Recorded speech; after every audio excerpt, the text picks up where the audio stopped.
கண்டுட்டு போன பின்பு தெய்வத்தை அறிஞ்சே எட்டத்தில் நின்னு துதிச்சே ஏங்கி நெஞ்சு கொதிச்சே கைவிட்டு போன செல்வம் மீண்டும் தான் வருமா காயங்கள் ஆறிவிடுமா காலம் மாறி வருமா இருண்ட வானம் வெளுக்குமா நெஞ்சுக்கு அமைதி கிடைக்குமா இருண்ட வானம் வெளுக்குமா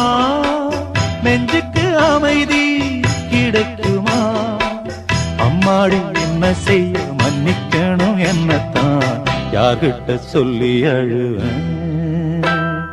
ராத்திரிக்கு கொஞ்சம் ஊத்திக்கிறேன் நொந்த மனச கொஞ்சம் தேத்திக்கிறேன் சொல்லாம தவி